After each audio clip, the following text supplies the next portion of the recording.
Supervisors, is there any amendments to the agenda? Yes, Madam Chair, we need to strike the presentation from the Northern Virginia Cigarette Tax Board. I spoke with Ms. Cannon and she's dealing with a family matter. So moved. Thank you. Do I have a second? Second. Any discussion? All those in favor say aye. Aye. Aye. Any nays? Chair votes aye. Motion carries.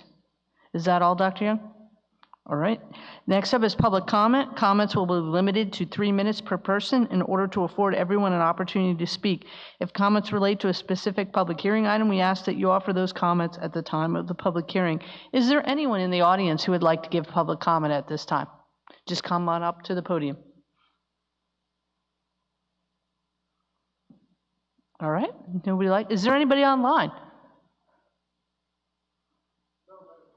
All right. Does any board members have written correspondence from constituents? No? All right. Well, I'll close public comment at this time and go to reports from members of the board. Mr. Stonehill.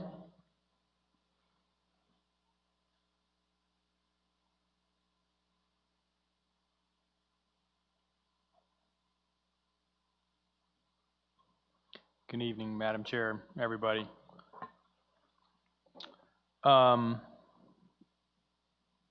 Thursday the 3rd, I was with the rest of my colleagues here for a CARES Act workshop here in the county, allocating our second batch of money. Wednesday night, we all attended a joint meeting with Parks and Rec about the new property on Roseland Road and different ideas of things that we're going to come up with. Saturday the 13th, I did stop by the King George Elementary School to the free COVID testing that was put on by Mary Washington Healthcare and the Rappahannock Health District. Seemed to be a pretty good showing.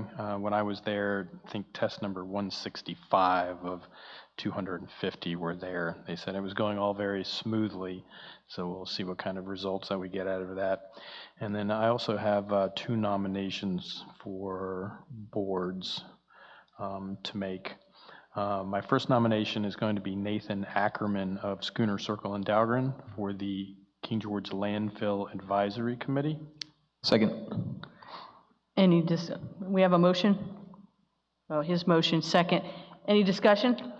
I have a discussion point. It was brought to my attention, board, that Mr. Ackerman will be filling an unexpired term on the landfill committee, and that term expires on December 2020. So we would advise that you all, if you all are going to appoint him to the landfill, appoint him through this, through the expiration of this term and the additional 4 years to the landfill advisory committee. Okay. All right. We have a motion properly seconded. Any further discussion?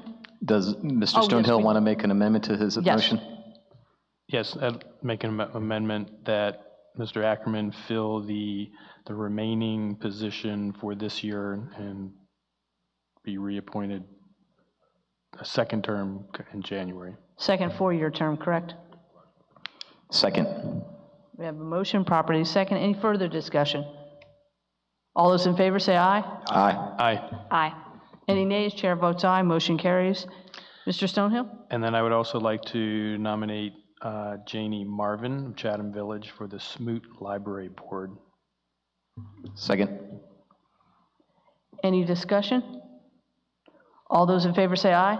Aye. Aye. Any nays? Chair votes aye. Motion carries. Thank you, Mr. Stonehill. Thank you. That's all I have. Ms. Kupka?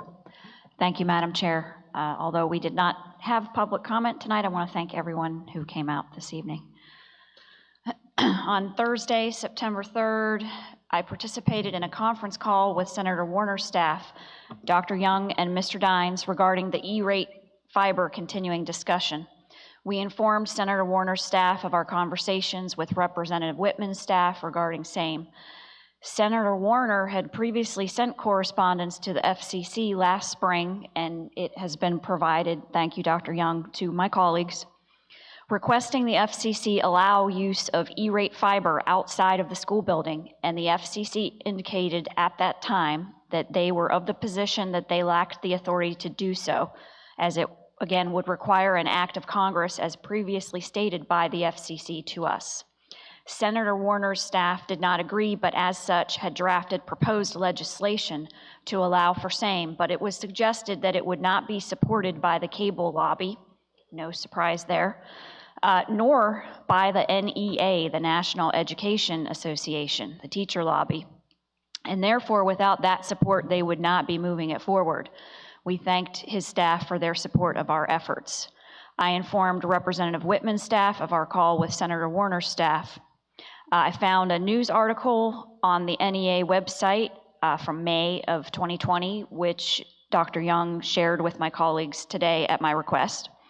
I'm requesting consensus of the board to direct staff to send correspondence to the local King George County NEA affiliate and the Virginia NEA affiliate, the Virginia Education Association, to determine their viewpoint of the proposed legislation. Do we have a consensus for that? Agreed. Yep. Works. Thank you very much. Thursday, September 3rd, I also attended the CARES Act work session with my colleagues, and thank you to Dr. Young and your staff for their presentations and work on the amended budget. On Friday, September 4th, participated in the 1st District local officials call. I thanked Representative Whitman for his support to extend the USDA Summer Food Service Program, which, as stated at our last meeting, will allow the schools to fund breakfasts and lunches for students through the end of the calendar year. King George County Schools is currently offering meal pickups. Please visit their website for more information. Representative Whitman acknowledged to me on the call that he is aware of the difference in interpretation between our congressional representatives regarding the FCC's ability to waive its own rules with regard to the E-rate fiber issue, and that his office is still exploring a legislative fix on our behalf. I thanked him for his support of our efforts. This Saturday, September 19th, I will host Meet Me at the Park office hours from 9 a.m. to 11 a.m. at Siddell Brooks Junior Park. I, too, have a couple of vacancies I would like to fill this evening. I move to appoint Mr. Tim Portner to the remainder of the unexpired term of the at-large representative on the Landfill Advisory Committee. Second. Any discussion?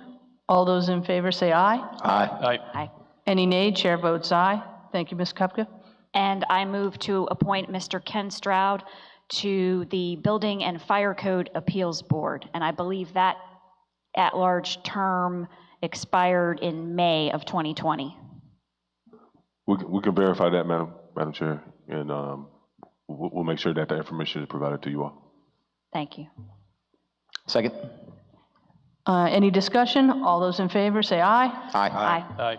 Any nay? Chair votes aye. Motion carries. Thank you again. Thank you for your consideration.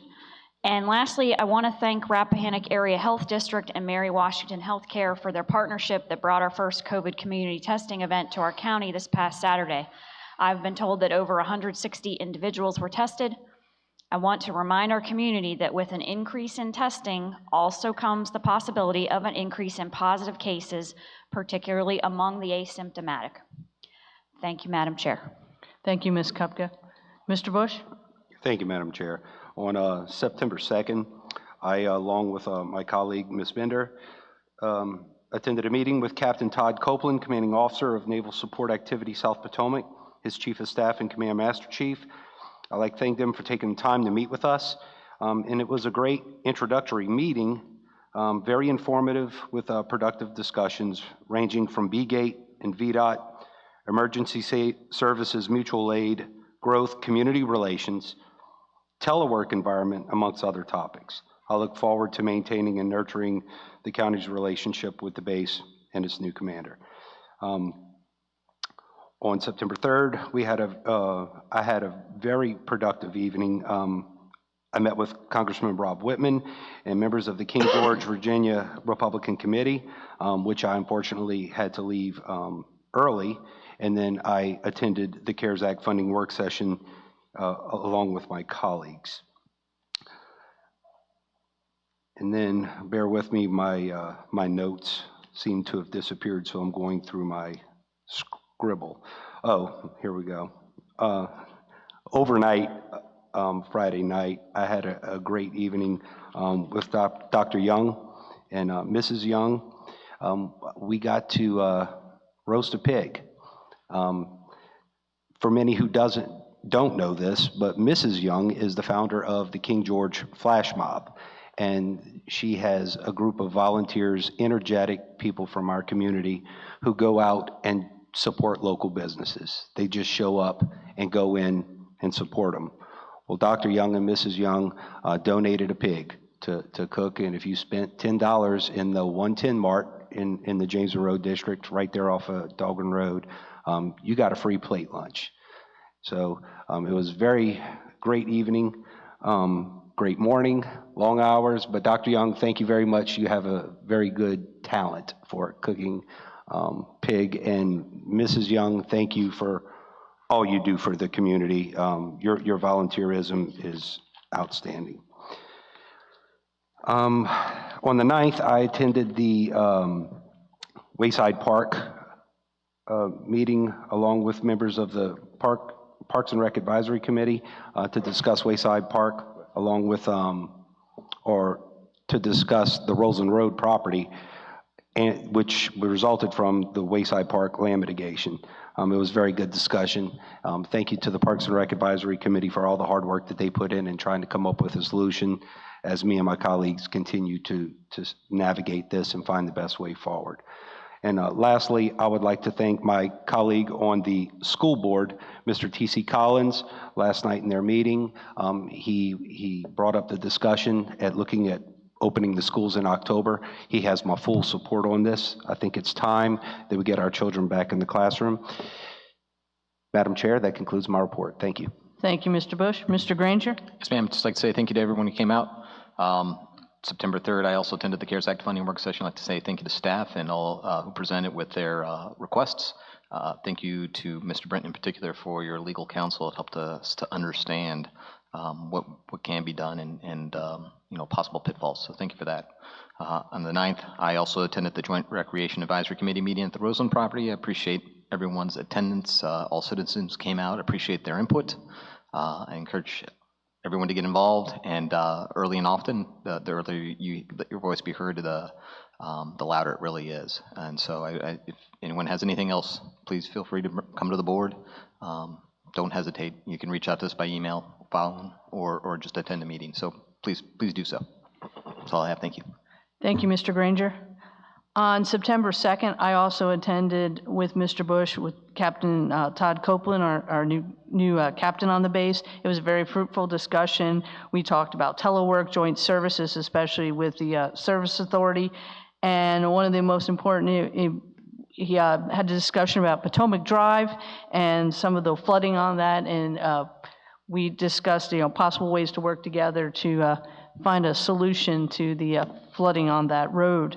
On September 3rd, we had the CARES Act with my colleague discussion. On September 9th, the town hall at the Buckler House concerning what are we going to do with that piece of property and what's left of Wayside and Barnesfield. I really do appreciate everyone on the Parks and Rec Committee for coming up with out-of-the-box ideas, whether they come to fruition or not. I really appreciate the time and the effort and the thought they put in to putting together their presentation. I also want to thank the residents who I saw that Saturday at Gene Graham's Crab Fest, and they're a great bunch of people. And we talked about the history of the area. I learned a little bit more about who originally owned all the land down there and some interesting stories from King George history, and I really appreciate the time I spent there and the citizens that attended.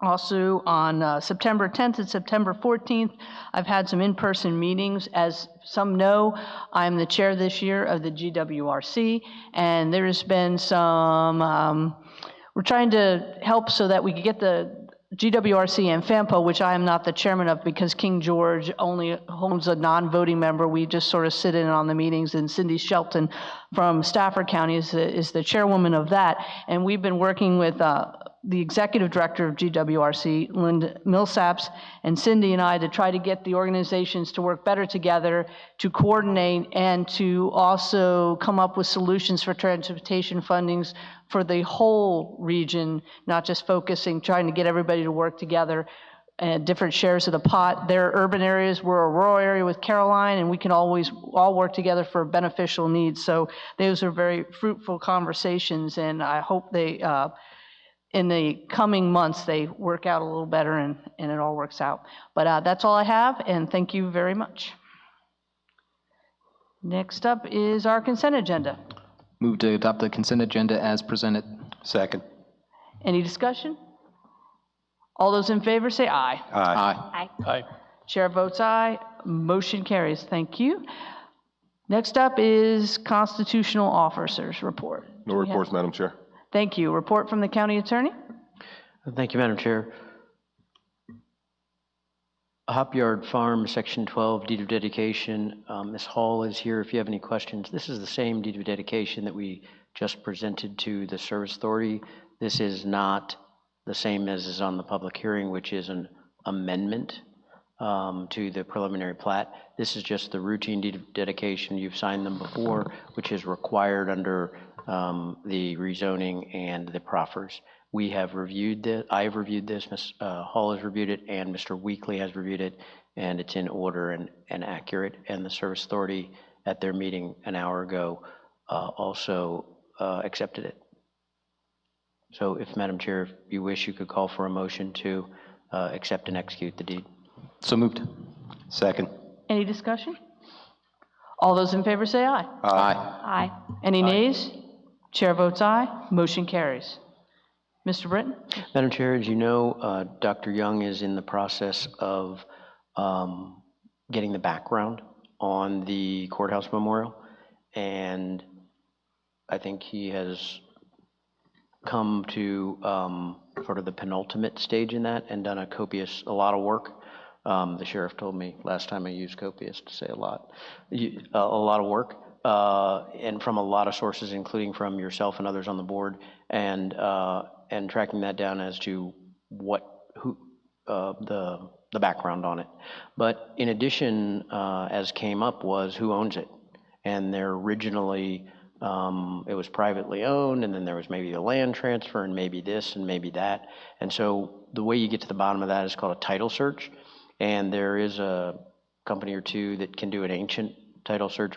Ancient is a few hundred years in America. It's not like in Europe or Mesopotamia or something, but once you get back a couple of hundred years, that requires a specialty. So I have looked into that and found some appropriate folks that I can hire through my office. If you would like to do that, I think whatever action anybody wishes to even take or say, it would be useful to know who owns it and who owns the land that it sits on.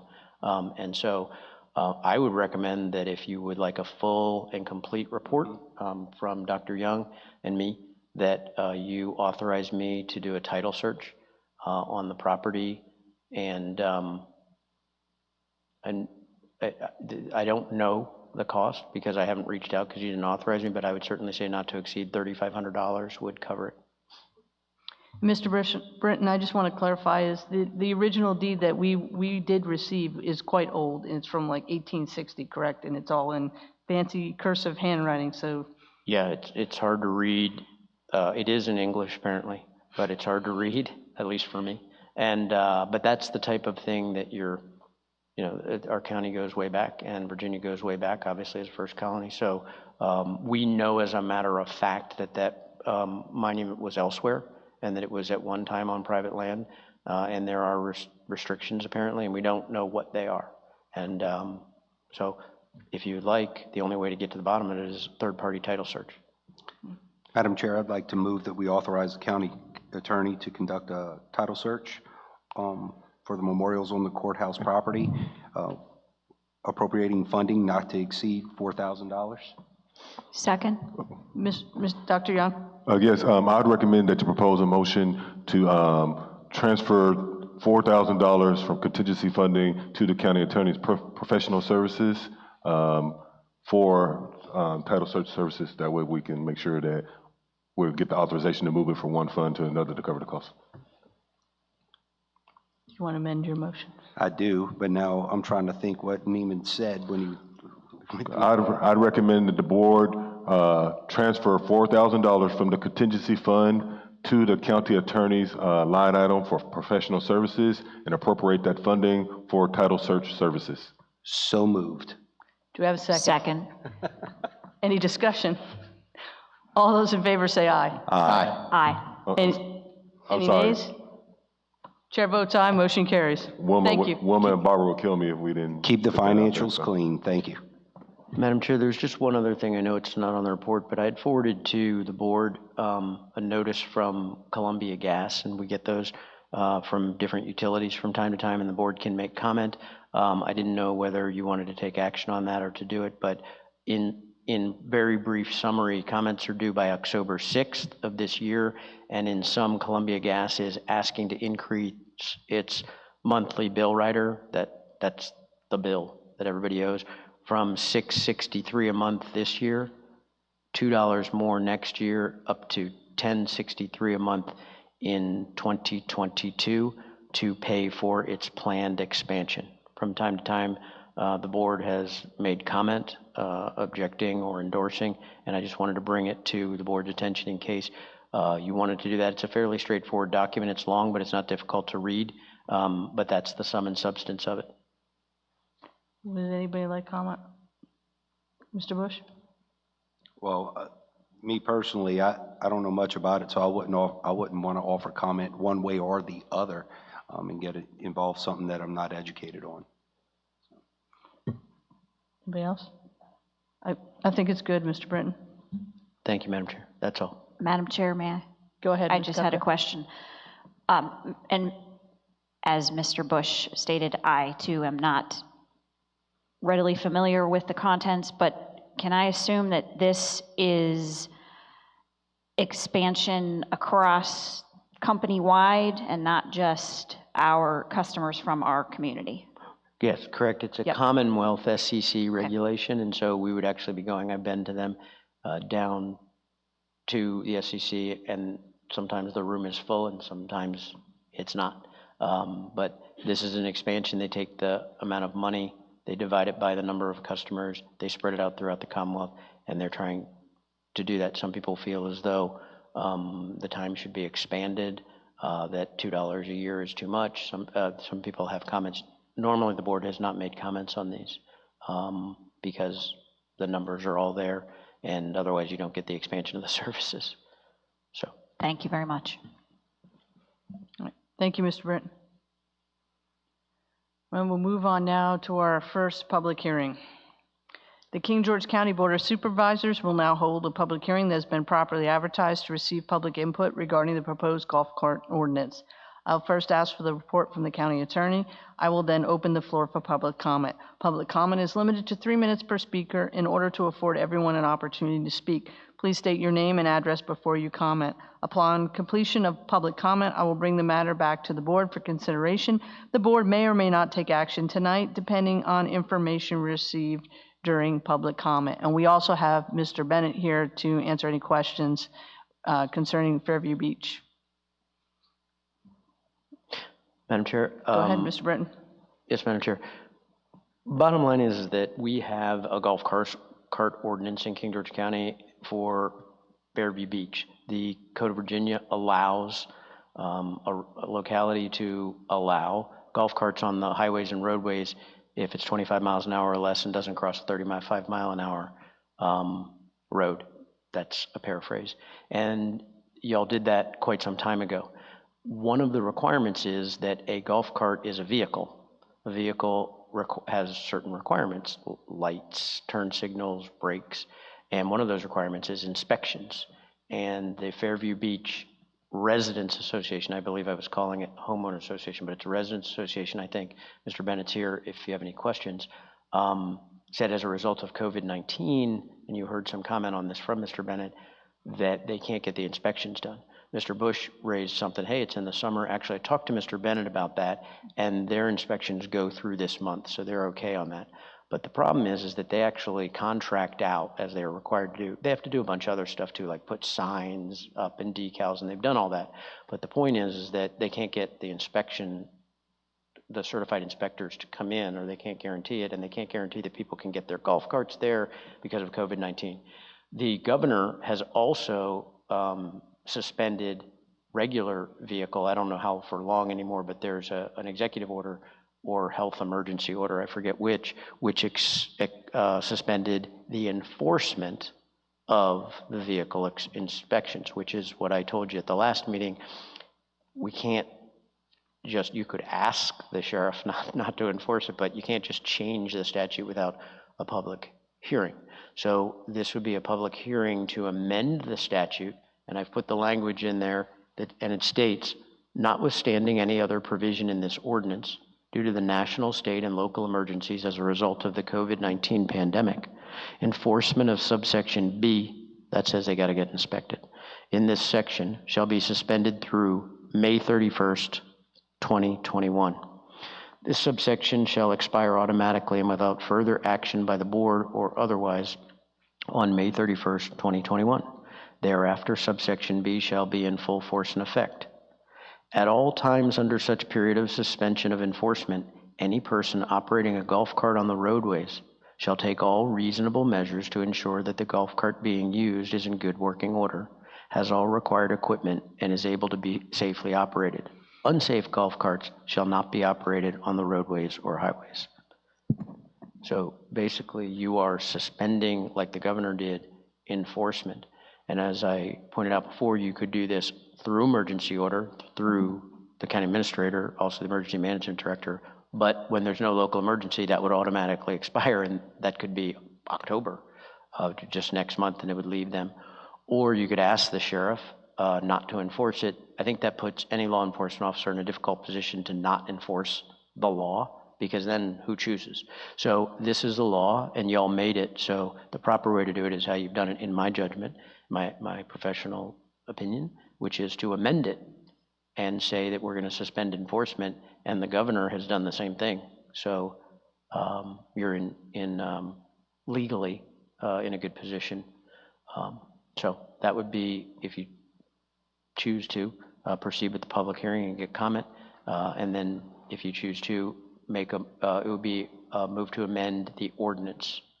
I also made it so that it dies of its own accord by calendar, so you don't have to come back and change it again. Mr. Bush? Thank you, Madam Chair. So one point of clarity, this also covers Potomac Landing as well, not just Fairview Beach. And that brings up my question. I know it's a county ordinance that a previous board had passed. However, since it doesn't affect, or its effects are not countywide, they're particular to those subdivisions that were covered and approved by this ordinance to be able to have golf carts. So for Potomac Landing and for Fairview Beach, having heard from the majority of residents there, would a public hearing be a requirement? I know we would like to do the public hearing, but is it a legal requirement to do so? Because then we have to advertise, and that puts us even further. Since it doesn't affect, the effects aren't countywide, they're only specific to these two subdivisions. They're the only two that are operating under this ordinance. And I've heard from the public overwhelmingly, especially if the president of the Fairview Beach Residents Association is here tonight to speak on behalf of it as well. But this, Basically, can we amend this tonight? Do we? Mr. Bush? This is the public hearing. Mr. Bush, this is the public hearing. I'm sorry. It's all good. Thank you. Does anybody else have a question for Mr. Brent? Mr. Bennett, you had volunteered. I said it would be great for you to come and explain everything, just so if there's any questions. And he promised to keep it brief. I did, Madam Chair, but I'm not sure I can do it in 3 minutes. I think I can do it in 5. Okay, it's all right. Madam Chair, members of the Board of Supervisors, my name is Michael Bennett, 6209 Potomac Avenue, King George. I am here tonight as the president of the Fairview Beach Residents Association to speak in support of our request for a waiver of the requirement that golf carts can only be registered with proof of a current safety inspection. Thank you for this opportunity. And Mr. Bush, I'm not speaking on behalf of Potomac Landing. I tried to coordinate with them. They have 3 HOAs. Life is too short. In 2007, King George County passed the golf cart ordinance. The law requires a residents association like FBRA to register golf carts every year. The law specifically says that, quote, No golf cart shall be operated on the streets and highways unless it bears a current vehicle license issued by the group or association requesting permission for golf cart use, unquote. In addition, the law says that the group or association shall not issue a license unless the golf cart has obtained a current safety inspection. And for the purposes of this discussion, I'm going to be using the word registration from here on as a synonym for license, which is the word in the statute, because what we call it in Fairview Beach is registering golf carts. The statute also refers to driver's license, and I don't want to confuse the two. Since 2007, the Residents Association has complied with this law. We register golf carts every year, and we register only those golf carts that provide us with proof of a current safety inspection. In my letter to you dated August 17th, 2020, I erroneously stated that the King George law requires proof of insurance before we can issue a registration. After further review of the statute, while the law requires that golf carts must be insured with a minimum of $50,000 liability coverage per accident, proof of insurance is not specifically required by the ordinance for registration. But I bring this up because I want you to know that FBRA goes beyond the statutory requirement. We will not register a golf cart until they prove they have insurance. In 2019, we registered 167 golf carts, and 162 of those were inspected on the day of the event. FBRA, as part of our registration process, brings licensed state inspectors to Fairview Beach on the day that we register golf carts. This is probably the best service we provide to our residents because the inspectors, if they do not come to Fairview Beach, each golf cart owner would have to find a way to put their golf cart on a trailer and take it to a state inspector. This is different from cars, which can be driven to the state inspection station, but very few residents have trailers big enough to move their golf carts. Our annual golf cart registration involves very long lines and many volunteers, many of whom are elderly. The inspectors interact with every single golf cart owners, and they must personally drive every gas-powered cart to make sure it doesn't go too fast. Volunteers interact with every person registering, collecting documents, and processing fees. Earlier this summer, the chairman of our golf cart committee called me and said that she and many of her volunteers did not believe that we could safely conduct the inspections and registrations of golf carts as we had done in the past due to concerns about the COVID-19 virus. As president of the association, I take the safety of our volunteers very seriously. By definition, they are volunteers, and I would not and could not force them to do anything that they're not comfortable with. To demonstrate how seriously we've taken the virus, we've canceled our meetings in April and May in accordance with the governor's orders, and we've had no fundraiser activities this year. All of our meetings have been held outside. Fairview Beach is a seasonal town. I would estimate that approximately half of our homes are owned by people who live elsewhere. Many of them are here mainly on summer weekends from Memorial Day to Labor Day. And for that reason, because of the weather, golf cart usage is minimal during the winter. My point is that the vast majority of our golf carts will not be driven much between now and Memorial Day 2021. We are asking that the Board of Supervisors waive the requirement that registrations, licenses under the law, be issued only with proof of a current registration. We've asked that this waiver exist until June 30th, 2021. Mr. Britton and I apparently had a miscommunication, which I'll take the blame for, when he put May 31st, 2021.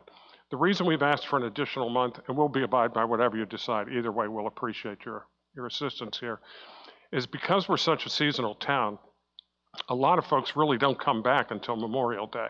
So we weren't sure we could get everybody in town that weekend to inspect them and that the inspectors would be available. So we were hoping to do it for the entire month of June. We'd have a little bit of time after Memorial Day. That's why we were asking for June 30th of 2021. By that date, we plan to conduct registrations and inspections in compliance with the laws we've done since 2027. Finally, I want to mention I have spoken with Sheriff Giles, and you should be aware that he has been enforcing golf cart safety violations in Fairview Beach strenuously this summer. Some of us are happy about that than others. He has indicated, and it's my understanding, and I confirmed that with him today, that his deputies will continue to issue tickets to any golf cart with a safety violation. Our request is to get relief from conducting large-scale unsafe inspections of 175 golf carts at a time. We're not asking that we be allowed to drive golf carts that are unsafe. So if any of them have safety violations and Sheriff Giles people see it, I say go ahead and give them a ticket. Fine with me and our board of the Residents Association. Thank you very much for your time, and if you have any questions, I'm available. Thank you, Mr. Benton. Does anybody have any questions for Mr. Bennett? I don't for Mr. Benton, but I do for Mr. Britton. Go ahead, Mr. Granger. Mr. Britton, based off of Mr. Bennett's request to go till June, I know with public hearings, generally speaking, shouldn't make changes, but you can make minor changes, is my understanding, from what was originally advertised. Would this fall under what would be allowed if we wanted to? Yes, you can make that amendment, and I can't, I heard Memorial Day weekend. Okay. And there was just a miscommunication. I wanted to make sure that the language was correct, and that absolutely can be as amended. And the dates, you could amend it further out or shorten it as well here in the public hearing. And the other, I know you didn't ask Mr. Granger, but the other point was, that's why I said unsafe. This is just that it doesn't have to be inspected. So you can still have equipment violations or an unsafe golf cart. That wouldn't stop the law enforcement, the state police, or the sheriff from doing it. Mr. Bennett's exactly right. Does anybody else have any questions before I go to public comment? All right. Is there anyone out in the audience like to speak now at public comment? Thank you very much, Mr. Bennett. Thank you, Madam Chair. Mr. Dines, is anybody online that would like to speak? Thank you. Does any of my colleagues have written correspondence concerning this public hearing? All right. I will close the public comment portion. Does anybody like to make a motion? Madam Chair, I would like to move that we amend the King George County Ordinance regarding the use of golf carts on highways and streets, County Code Chapter 13.5, Article 2, Section 13.5, Tag 5, to waive inspections from October 1st, 2020 through June 30th, 2021. Do I have a second? Second. Friendly amendment, Mr. Bush? Yes, ma'am. I only, because I want to make sure when this gets sent to Municode, Mr. Britton, I'm assuming we send this to Municode, is that correct? Yes, exactly. So if we can add to Mr. Bush's motion under subsection B, line 3, strike HAO and replace with HOA. Thank you. Mr. Bush, would you like to make an amendment to include that change? I amend to reflect comments made by Ms. Kupka. Second. Any further discussion? All those in favor say aye. Aye. Aye. Any nays? Chair votes aye. Motion carries. Thank you once again, Mr. Bennett. Second public hearing, the King George County Board of Supervisors will now hold a public hearing that has been properly advertised to receive public input regarding the proposed e-summons fee ordinance. I'll first ask for the report from the county attorney, and then I will then open the floor for public comment. Public comment is limited to 3 minutes per speaker. In order to afford everyone an opportunity to speak, please state your name and address before you comment. Upon completion of public comment, I will bring the matter back to the board for consideration. The board may or may not take action tonight depending on information received during public comment. Mr. Britton? Thank you, Madam Chair. And the sheriff is here to answer any specific questions. This is fairly straightforward. The state law requires us to have an electronic summons system. And as a result, state law also allows for the locality to collect $5 in all courts in which a person is convicted of traffic and criminal offenses. This is very similar to the courthouse security fee that you raised from $10 to $20. This has a positive fiscal impact on the county and is only imposed on those people who are convicted of either traffic or criminal offenses. It is a dedicated fund. The fees may only be used by the King George County Sheriff's Office to fund software, hardware, and associated equipment costs for the implementation and maintenance of an electronic summons system. The proposed ordinance that I have presented to the board also states that how the money shall be moved and disposed of within the county financial system. And that's about it. If you get a conviction of a ticket or a crime in King George County courts, you got to pay an extra $5 so that the county doesn't have to bring it out of tax money. Sheriff Giles, before I open up for comment, do you have anything else you'd like to share on it? All right, thank you. Do we have any questions from the board for Mr. Britton or the sheriff? All right, I'll open the floor to public comment. Would anyone from the public like to come up and ask a question, make a comment? All right, Mr. Dines, is that anyone online concerning this? Thank you. Do any of my colleagues have any correspondence concerning this public hearing? All right, thank you. I will close this public comment portion, and I will look for a motion.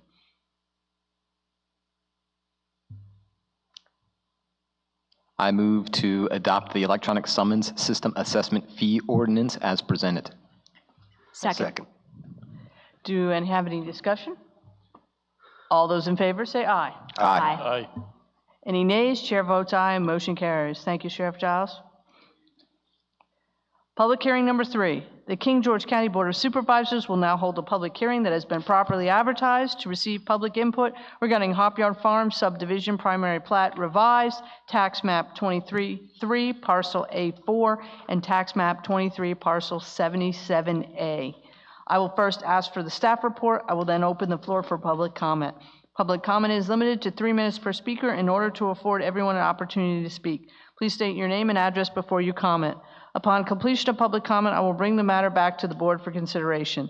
The board may or may not take action tonight depending on information received during public comment. Ms. Hall, the floor is yours. Thank you, Madam Chair. Mr. Dons, will you bring up my presentation, please?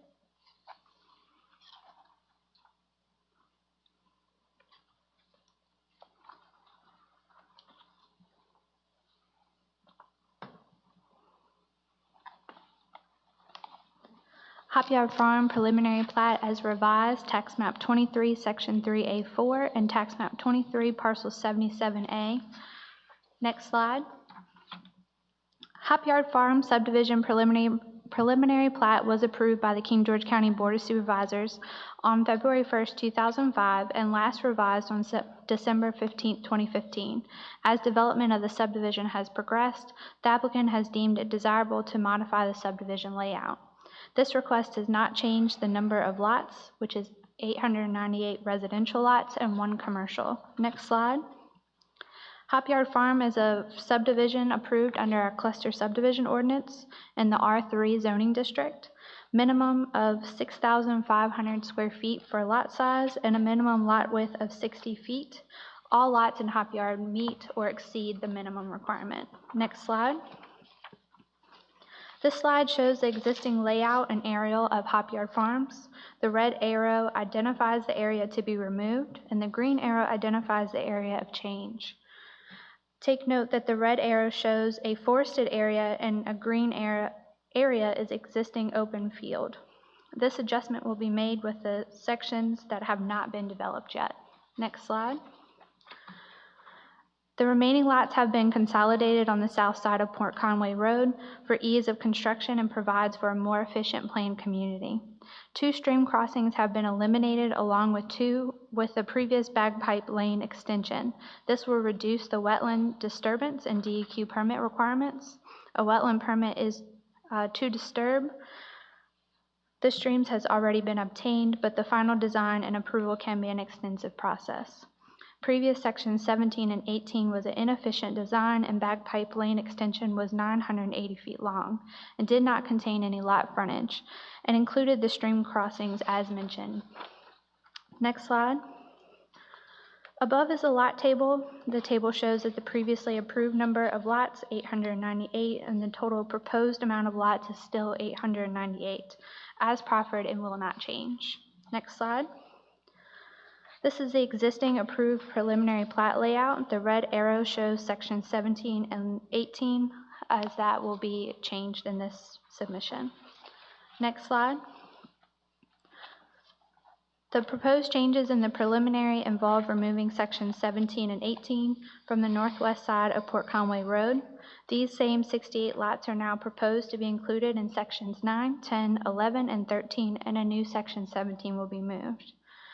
These sections are proposed next to section 10 and 11. Next slide. I'm sorry, Chris, can you come back one more? The proposed changes of the preliminary involve removing sections 17 and 18. Oh, I'm sorry, I didn't realize this was a repeat. Next slide. Section 9 now requests 59 60-foot width lots, 2 open space parcels.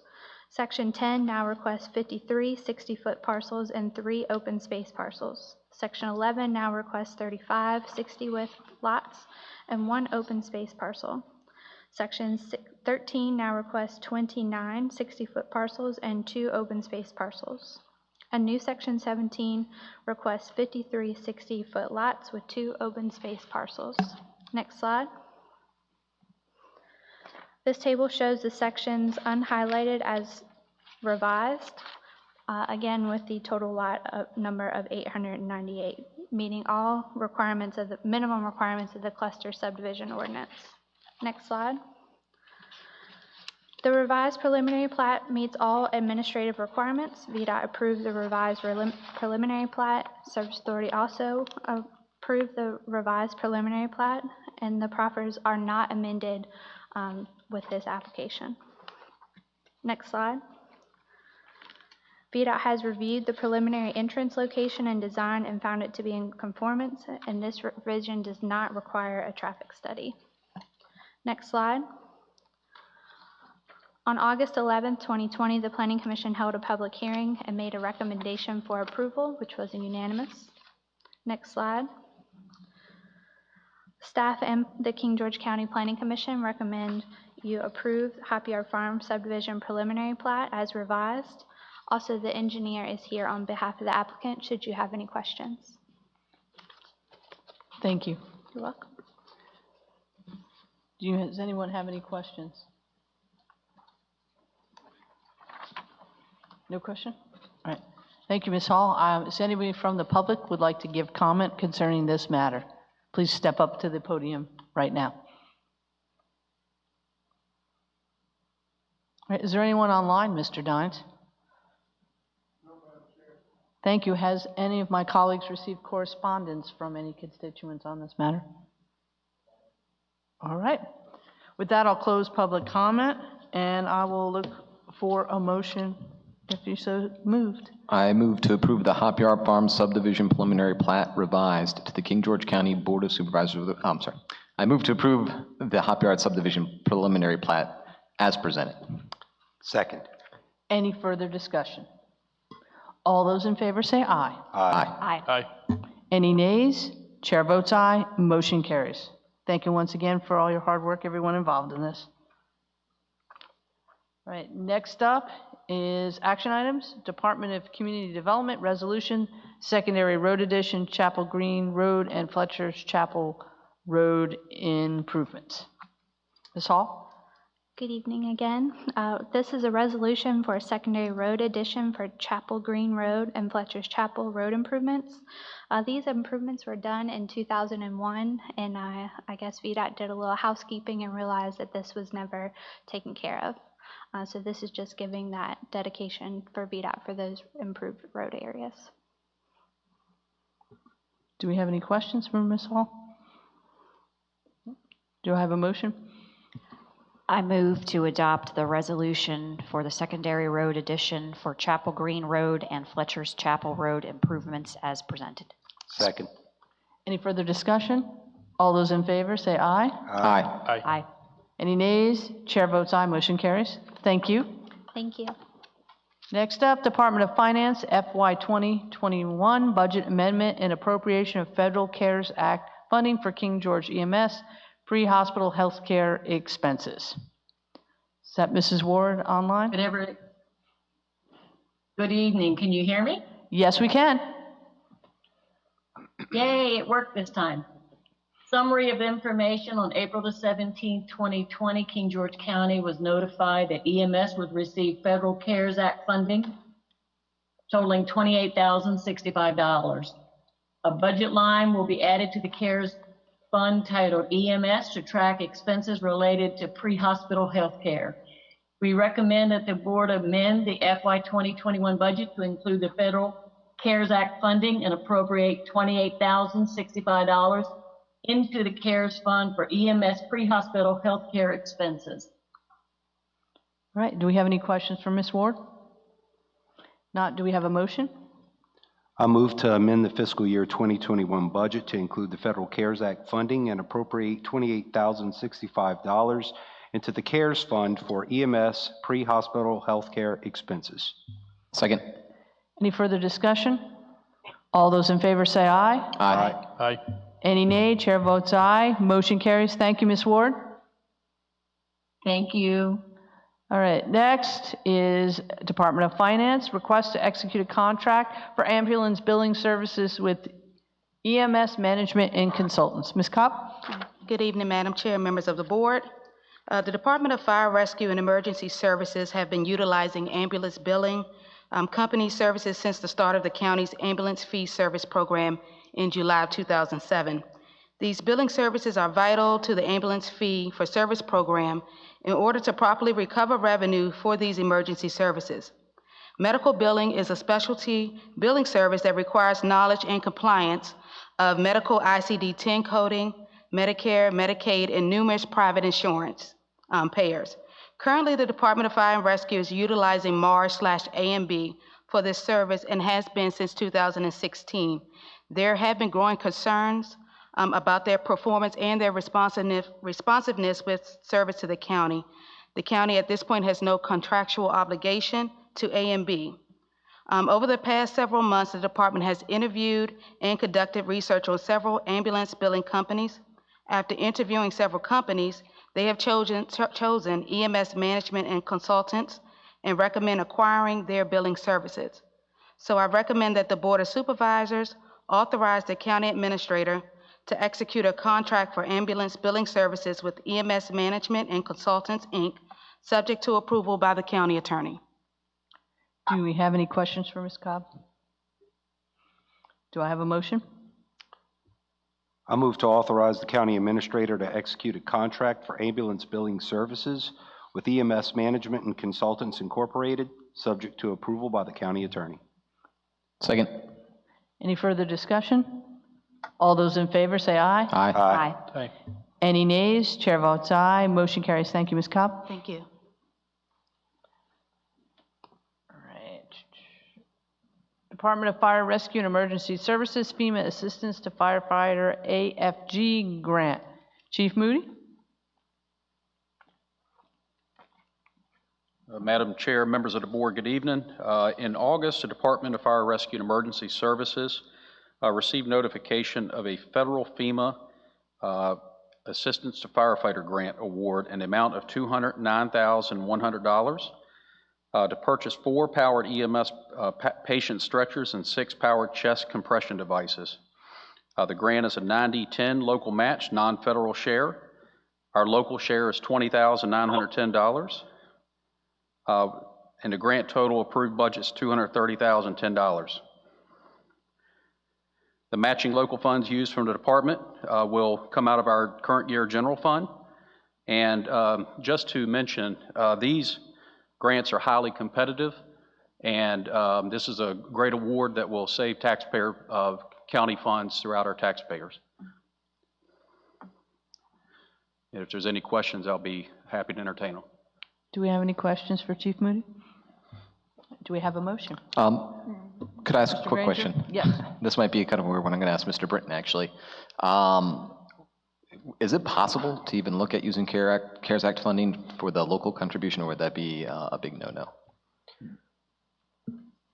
So I don't, we would have to do the same thing that we did in the CARES Act, which is find out from the chief when we're going to get this and whether or not, probably when the grant application was put in, if it was put in before the pandemic, and then we would have to justify it that either we're going to use up whatever this equipment was, chest compression and automatic backboards, as a result of the calls. So I think there would have to be an independent justification to use it, but that determination doesn't have to be made at this point to authorize the county matching funds of $20,000 or so. If CARES Act could be used for that, that determination could be made by the board at a later date. Thank you. Do we have any other questions? I think Dr. Young had some. Dr. Young?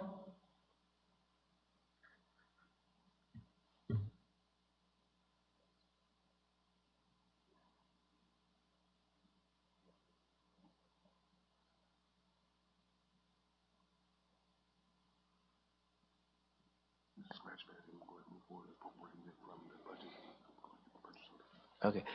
Madam Chair, Mr. Granger, County Administrator is making a good point, which I think I completely agree with, but there is a double dipping prohibition, and basically it says if you got federal money for something else, then you can't use CARES Act to pay for it. Almost 100% is that there is a small county, a 10% county match here. And so I haven't seen guidance on whether or not Dr. Young is pretty convinced though, and his confidence is kind of convincing me, but that may be, but again, this motion could carry and we could look into that if there was leftover CARES Act funds and we wanted to look at whether or not you can use CARES Act funds. But Dr. Young said we just need to scratch that. Since that's not really on the table, I don't even think it's before y'all, and we can look that down. But he probably is right that this would be a double dipping issue. And the reason why I said that it's important to move forward with it today instead of waiting on it, because we need to appropriate what line item that's going to come from, which would be from your budget, so we can go ahead and move forward with the grant. I'm 99% confident that we can't do that, so I don't want to hold this up. And in the event that it is, if I'm wrong, then we could just look at that later and replenish. You can replenish it because it's unbudgeted. So even if we're wrong, you could move the money from CARES Act back into the general fund. All right, do we have a motion? I move to accept and appropriate the FEMA Assistance to Firefighter Grant and authorize the county administrator to issue a purchase order to Stryker Corporation for $233,522.08 for the purpose of purchasing 4 powered EMS patient stretchers and 6 powered chest compression devices. Second. Any further discussion? All those in favor say aye. Aye. Aye. Aye. Any nays? Chair votes aye. Motion carries. Chief Moody, you're still up. Department of Fire Rescue and Emergency Services, Virginia Office of EMS Rescue Squad Assistance Fund, RASF grant. Thank you, Madam Chair and members of the board. So this, the last grant put us at a 10% local match. This second grant is a state grant, and it will bring it 10% down to a 5%. So we actually were awarded this grant prior to the FEMA AFG grant, and that grant it was for the same scope of work. However, the state grant was a 50-50, where the FEMA AFG was a 90-10. The FEMA AFG is certainly the much better grant to go with. We've been working with the Office of EMS, and they have agreed to modify and amend the amount that we would be willing to spend. So you can see in the details that we were, the grant was initially awarded for $69,344 with a $34,672 local match. This reduces it down from the $20,910 to $10,455 that we will be spending county dollar match. We have confirmed that we can do this with them. Typically the state, if you get a grant, they're always willing for you to spend less of their money than to spend the full amount. So, but we ask for your acceptance and appropriating that grant. Any questions, I'd be happy to answer. Do we have any questions for Chief Moon? I just want to make sure the recommended action is correct. It's saying to appropriate $20,910 in authorized expenditure. The grant only is $10,455, but we're allocating the full $20,910, so half will be from our own general fund. That's correct. Okay. So the amount that would need to be accepted is the $20,910. Okay. And then we would match that to 50%, which would be the I appreciate it. I thought that's what it was, so I want to make sure. I appreciate it. Thank you. Any other questions? Do we have a motion? I move to accept and appropriate the Virginia Office of EMS Research Squad Assistance Fund grant in the amount of $20,910 and authorize for expenditure for the purpose of purchasing of 4 powered EMS patient stretchers. Do we have a second? Second. Any further discussion? Mr. Granger? Mr. Bush, did you say rescue squad, or did you say, I thought I heard you say something besides rescue squad. Rescue Squad Assistance Fund. Okay, maybe I misheard, I apologize. That's in the language in here. It is, and that's what caught my eye when I was reading it, but I might have misheard you, so I apologize. So we have a motion properly second. Any further discussion? All those in favor say aye. Aye. Aye. Any nays? Chair votes aye.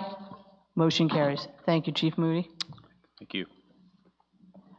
All right, County Administration CARES Act Public Hearing Requests. Dr. Thank you, Young. Madam Chair. As you're aware, King George County was notified that the Virginia Department of Treasury would be providing a second allocation of federal CARES Act funding for our community in the amount of an additional $2,341,338.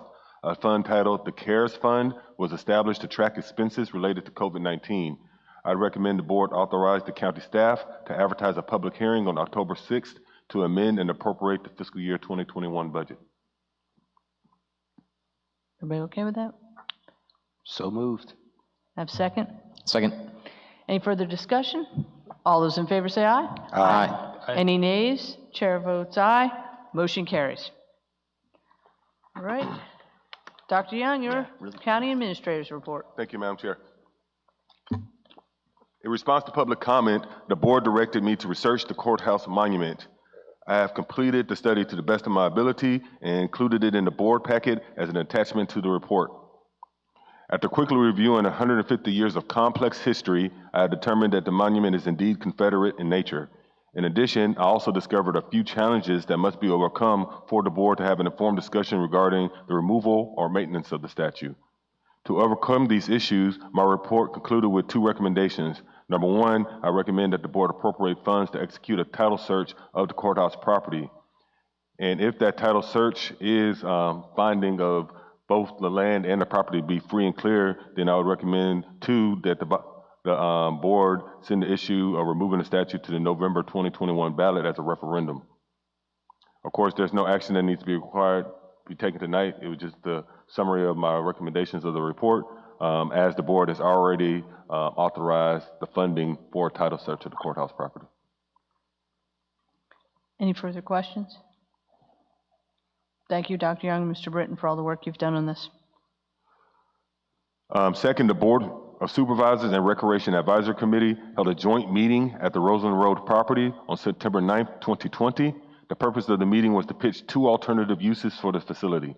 In addition, the meeting was established for the governing body to receive citizen feedback on the alternatives. Since the meeting, the staff has been receiving more responses from the general public. I have attached the currently collected responses to this report. As I assume that we will return to the discussion in October, we will continue to collate the feedback and keep the board informed. Third, on June 16, 2020, the Board of Supervisors reaffirmed the declaration of emergency regarding the COVID-19 pandemic. The declaration was confirmed with an expiration date of July 16, 2020. I'm sorry, that is not correct. It was approved with an expiration of September 15, 2020. To extend the declaration, the board must reaffirm. I would recommend the board approve the declaration as presented before you, and I read it for the public record. At a regular meeting of the Board of Supervisors of King George County, Virginia, held at the King George County High School on September 15, 2020, the following declaration was consented to and confirmed and adopted, declaring a local emergency to exist in King George County, Virginia. Whereas the Board of Supervisors of the County of King George, Virginia finds that COVID-19 constitutes a continuing, real and substantial threat to public health and safety and constitutes a disaster and/or major disaster as defined by Virginia Code 44-146.16, being a communicable disease, a public health threat, and that on March 16, 2020, the local director of emergency management declared a local emergency on King George County, which was confirmed on March 17, 2020 by the board, and that on April 16th, the declaration of local emergency was extended through May 15, 2020, and that on May 15, 2020, the declaration of local emergency was extended through June 15, 2020, that on June 15, 2020, the Director of Emergency Management extended the declaration of emergency through July 14, 2020, and that on July 14, 2020, the Director of Emergency Management extended the declaration of emergency through August 18, 2020, and that on August 18, 2020, the Director of Emergency Management extended the declaration of emergency through September 15, 2020, and that the local emergency is of sufficient severity and magnitude to warrant coordinated local government action to prevent or alleviate the damage, loss, hardship, or suffering, and that the county administrator County of King George, acting in its capacity as the local director of emergency management, recommends that the board consent, confirm, and declare a continuing local emergency pursuant to Commonwealth of Virginia Emergency Services and Disaster Law, Virginia Code 44-146.13. Now therefore, it is hereby declared by the Board of Supervisors of the County of King George, Virginia, that a local emergency exists and continues to exist throughout the County of King George, Virginia, and it is further declared and ordered that during the existence of this emergency, the powers, functions, and duties of the Director of Emergency Management and the Emergency Management Organization and functions of the County of King George are those prescribed by the laws of Commonwealth of Virginia and the ordinances, resolutions, and approved plans of the County of King George in order to mitigate the effects of said emergency. This state of local emergency shall end when this condition of peril has abated or at midnight on October 20th, 2020, unless otherwise extended under law. I recommend that the board approve the resolution as presented. So moved. Second. Any discussion? Mr. Bush? Yes, Madam Chair, thank you. I'm not going to drag this out, but I think at this point that the financial aspect and the financial tool aspect of this declaration has been well utilized under Dr. Young's management. But I believe that we have ample supplies of PPE, cleaning supplies, cleaning contracts are in place. I believe it's time to get back to normal operations, and that even includes the financial side of the house and going through bidding processes and things of that nature. I do not think that we in King George are necessarily in a situation of emergency, and I would like to see us get back to normal. That's all I have. Thank you, Madam Chair. Thank you. Any other further discussion from my colleague? Mr. Britton, Mr. Granger? if we were to not approve the declaration as presented tonight, what would be the ramifications from the use of CARES Act funding going forth? If you were to not have another local emergency? Correct. With respect to the CARES Act money that you have appropriated through December 30th, we looked at this back then, way back when, and I can find no guidance that has come out from Treasury or OIG that would say that you need at this point to have a continuing local emergency to affect CARES Act funding. The difference then was that you had not accepted it as early as it was given, and we waited I think into May or at that point, and it had come from March to December the 30th. And so the local emergency may have affected it at that point. But I know of no guidance, and I did look for that, to say that a local emergency has to be in effect. Also, you've appropriated and assigned the vast majority of the CARES Act funding. But in final answer to your question, I don't know, and this stuff changes all the time. And someone could ask that question to OIG or Treasury. As I pointed out last time, there are two provisions that appear to be contradictory with respect to first responders. We're looking at hazard pay. We're also looking at mitigation under the one effect would be not on CARES Act necessarily, except for that if we use CARES Act money for water and sewer, is that only during a declaration of emergency are the bills suspended, the shutoff suspended. So I don't know about CARES Act funding for covering any of the costs of people who were affected by COVID-19 as a result of that on Service Authority. But at this point, if we had to lay it down, I'd say there's none. There's no effect from now going forward through December 30th. Madam Chair, Yes, if I may, my hesitation at not renewing is due to the fact that on September 3rd, we just had that last CARES Act work session.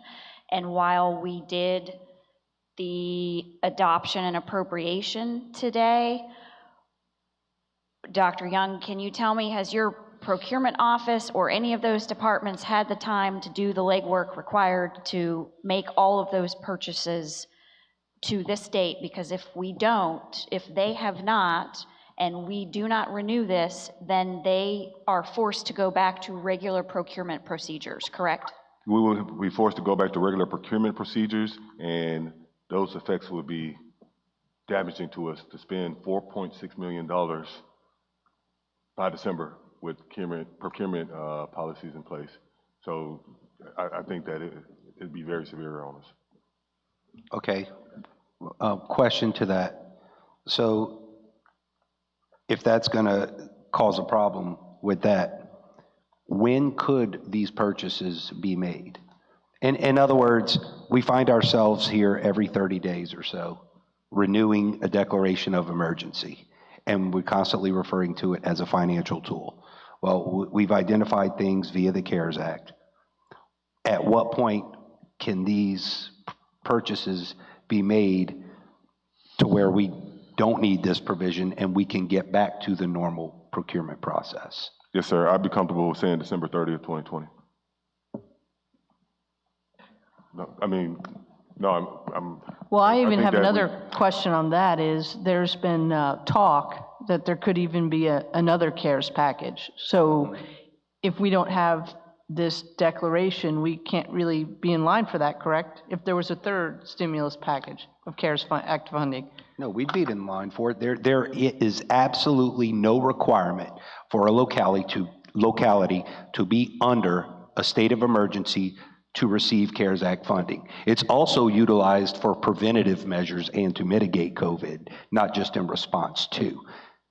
So that's one thing. I know things can always change, but as of right now, there, like Matt said, there is no requirement at all for us to be under a state of emergency to be eligible for CARES Act funding. Madam Chair, if I may. Yes, There is a distinction here between, and I agree with what Mr. Bush said, with respect to the federal CARES Act that has been given to the Commonwealth of Virginia and dispersed to the County of King George.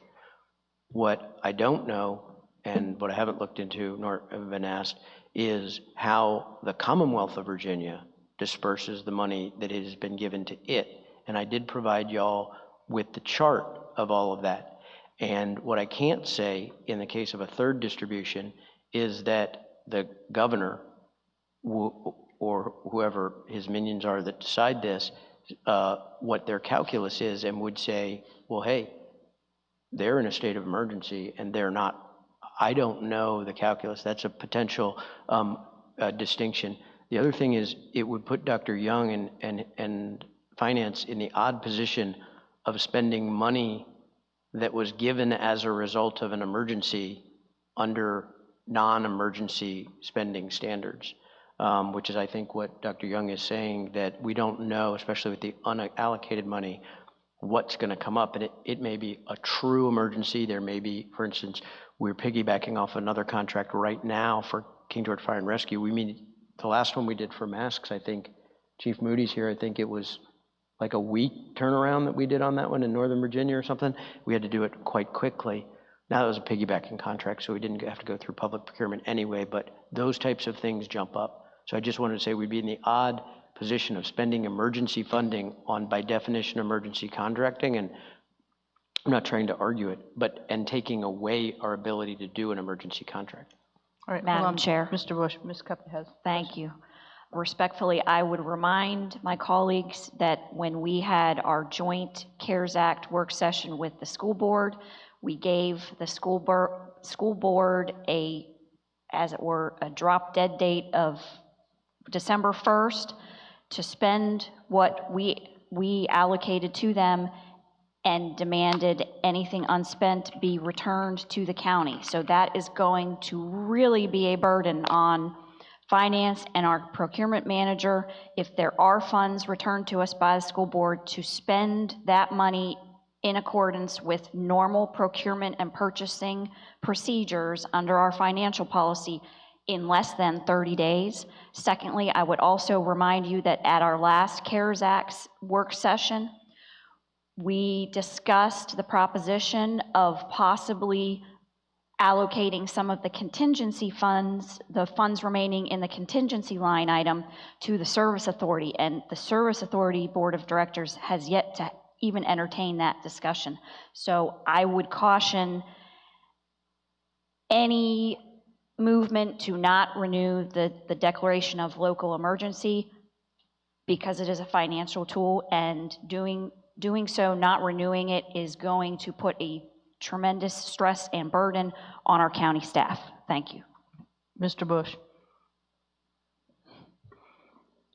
And that all absolutely makes sense. I understand the financial tool part of it. But again, when you read this ordinance, that's not what it's talking about. This isn't addressing the financial aspect of the emergency declaration at all, but every time we vote on it, that's all we talk about. So, I mean, can we propose some language that makes it clearer that everything that we just talked about, the points that were made, and instead of just going through the motions every 30 days, you know, if we know we need this in place till December 31st because it's a financial tool, then let's do it. You know, let's make this what it is. Let's explain to people that say King George County's under a declaration of emergency. Here's my problem. I'm sitting here advocating for the schools to open up, but then I'd be voting that King George County is in this dire emergency and in a state of peril, but yet I'm actively advocating for the schools to open. So how could we expect the schools to open in October if we're sitting here declaring an emergency? Now, if we're declaring an emergency for a financial tool and to help us expedite the procurement process, and it's for those reasons, let's articulate that in the ordinance. Mr. Granger. Yes, ma'am. I appreciate what Mr. Bush says, and I tend to agree with him in regards to looking at the schools and the way that looks. I would agree. I would like to see the schools open hopefully in October. That'd be nice. And this does kind of send a mixed message. I would be willing to entertain a change to the verbiage in the state of declaration of local emergency. Tonight, I just want it though because it expires tonight, and so I'd say let's approve it, and then we could have a discussion with Mr. Britton to see if we can make a change to it, and then at the next time we could adopt it that way. But right now, I think we should just move forward with adopting it. So would my colleagues be willing to entertain if we approve the local declaration tonight to a term of our next meeting, at which time, during that time, we can negotiate language? It gives Mr. Britton time to add some of that language about the financial impact and its feasibility for our process, and then we could adopt a new one with more clear language. Dr. Young would like to say, and then I would like to ask Mr. Stonehill. I just have a suggestion, Madam Chair, if the board would entertain, and maybe this would be satisfactory to the board, but we could add a paragraph in the language stating a testament to the need to suspend regular procurement efforts in order to accommodate our means of addressing or responding to the pandemic. We can add some language in there discussing the financial nature of it, and if the board would be interested in entertaining running this through December 30th, so we don't have to continue to return to the discussion every 30 days. I think that we can put that language in there that meet the needs or address that conflict and have that have this put to rest. Would you have that available for the October 6th meeting? Is that what you're saying? I was going to suggest some language now. Oh, right now, okay. Yeah. That's what I was going to ask Mr. Britton. Can he craft just some verbiage? I know you can do that real quick. And I was going to ask Mr. Stonehill, since he was the only one who has not made a comment yet, would you like to give your thoughts or opinions on this? Let's pass it as is till our next meeting. I don't want to do it. I don't have a real problem with it. I mean, I know it's just a tool, so we can move forward or change the verbiage. I really don't have a problem with it. Okay. Madam Chair, I appreciate everything. However, I wouldn't be comfortable with drafting the language right here tonight. I would like to actually look at this and actually share, get some thoughts from my colleagues. Ms. Kupka made some good points. Mr. Granger everybody's made good points about the financial aspect of it, and I'd like to get that all captured, and I don't think that's something that we could do tonight. I'd vote for this tonight to take us to our October 6th meeting, at which point we could look at an ordinance that we could, or a resolution or declaration that we could pass realistically through 31 December because we're utilizing it as a financial tool. But in response to what Dr. Young said, I wouldn't want to put in there that, the financial aspect because of the pandemic. Again, that's going back and referring to the pandemic. We're looking at this as a financial tool because of the procurement process, and we need the way the CARES Act funding lines up. Let's just be open and honest about it. This is a financial tool. We need to be able to navigate the procurement process. We need to expend X dollars within a certain time frame. This gives us that ability. All right, this is my suggestion. We approve it the way it is tonight, and no, to October 20th, but at the October 6th meeting, we bring a different resolution that we can look at that would extend it to the end of the year. But we approve this to October 20th to make sure that the tool is in place, especially since the schools still are under virtual learning until October 15th. How do you guys feel about that? I'm amenable. I could compromise with that. All right? I know we already had a motion in a second, I believe, Yes, right? we had our discussion. So thank you. Thank you for the discussion, guys. All right, so what we're going to do, just for public clarification, is we are going to adopt the motion, the declaration of local emergency as it is presented, and then on the October 6th meeting, we will bring back another version that changes the verbiage a little bit so we can discuss it and possibly extending it to the end of this calendar year. Is everybody amenable with that to that? Yes, ma'am. All right. So with that said, motion properly seconded, no more discussion. All those in favor say aye. Aye. Aye. Any nays? Chair votes aye, motion carries. All right. Thank you, Madam Chair. As you all have before you is a proposal. As you all recall, the Board of Supervisors had tasked the staff with getting quote unquote bid on the cost of performing the work necessary to get the roads and Sedgwick Crossing development up to VDOT standard, and therefore allowing for that road to be turned over to VDOT for maintenance.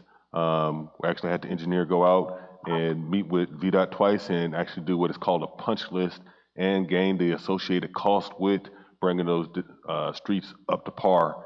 The total is $135,000, and the staff is in need of guidance. If the board wants to move forward with taking this out to bid, then we would need for the board to approve the funding for the RFP. So if the board is so moved, then I recommend that the board approve $135,000 to be moved out of the general fund balance to the engineer's budget line item under professional services to be appropriated towards a proposal to repair and maintain the Sedgwick Crossing streets in the Sedgwick Crossing development. I'm sorry. So moved. Second. Right, I have a discussion, well, this is discussion. I have a discussion. Question is I just want clarification that if we do this, we are pursuing to recoup some of this money from the original developer. Is that correct, Mr. Britton? From the bank and Correct. the original developer, as I understand it, it will either be part of this motion or in a second motion to direct the county attorney to attempt to recoup this money through the letter of credit by draft, which I don't know if Heather's still here, but Heather and I are working on. And Sedgwick Crossing, Madam Chair, for your notice, has filed a notice of appeal to the circuit court of your ruling on the subdivision, which actually provides a nice vehicle to file the claims on behalf of the county and recoupment.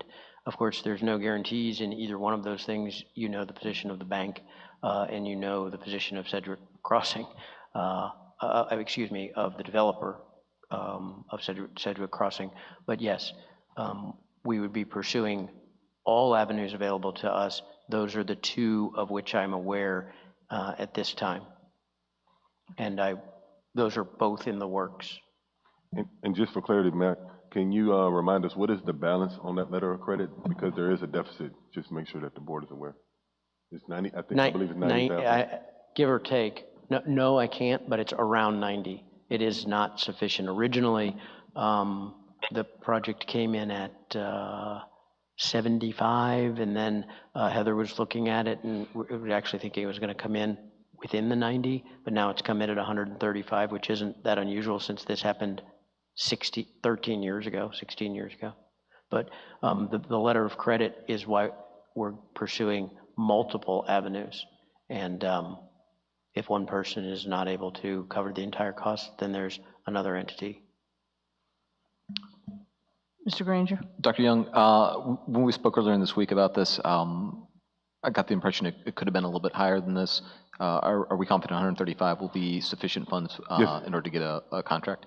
Yes, sir. Well, that's the VDOT estimate. Of course, you know, that's something that we'd have to negotiate with a private company. Yes, but sir. we're confident that that'll be Come in the under that. ballpark figure. I know I told you 185. That was without the papers immediately in front of me.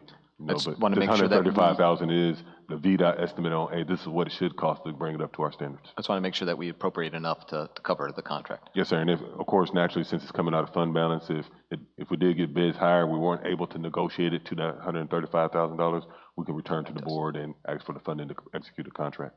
Tracking. All right. Is there any other further discussion? We have a motion. We did have it properly second, right? Ms. Kupka properly second. No more discussion. All those in favor say aye. Aye. Any nays? Nay. Chair votes aye. Motion carries. Ms. Bender, Sorry. I heard Mr. Britton say having the board authorize him to take all avenues in order to recoup the money. Do you require that? Would that be a value to have that tonight, or? It would be. We're moving on this before the next board meeting, and obviously I have a duty to defend against the appeal, no matter what, and I can do that on my own authority, obviously. However, this may entitle a new claim. It may entitle a counterclaim.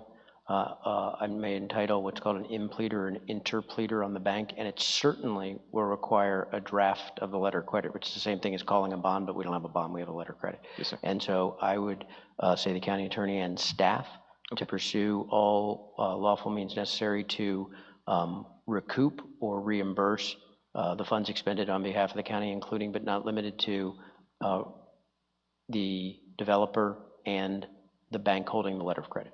So moved. Do I have a second? Second. Any discussion? All those in favor say aye. Aye. Aye. Any nays? Chair votes aye. Motion carries. Dr. Young? Madam Chair, that concludes my report. Thank you. Ms. Kupka? I move that the King George County Board of Supervisors convene in closed meeting pursuant to State Code Section 2.2-3711A3 for consultation with legal counsel employed or retained by a public body regarding discussion or consideration of the acquisition of real property for a public purpose or of the disposition of publicly held real property where discussion in an open meeting would adversely affect the bargaining position or negotiating strategy of the public body. I invite the county administrator, chief of the Department of Fire and Rescue, and county attorney because they are deemed necessary and/or their presence will reasonably aid the board in its consideration of the topics to be discussed pursuant to Virginia Code Section 2.2-3712F. Second. Any discussion? All those in favor say aye. Aye. We are adjourned to closed session.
I move that the King Two George strikes. County Board of Supervisors return to public meeting and certify by vote that only public business matters lawfully exempted from open meeting requirements by Virginia law, and only such public business matters as were identified in the motion convening the closed meeting were heard, discussed, or considered during the closed meeting. Second. Mr. Stonehill, do you certify? So certify. Ms. Kupka, do you certify? So certify. Mr. Bush, do you So certify? certify. Mr. Granger, do you certify? I certify. Kathy Bender, Chairman, so certifies. We are back in session. Do I have a motion for adjournment? I move to adjourn until Thursday, September 17th at 5:30 in the King George High School auditorium. Second. Any discussion? All those in favor say aye. Aye. Any nays?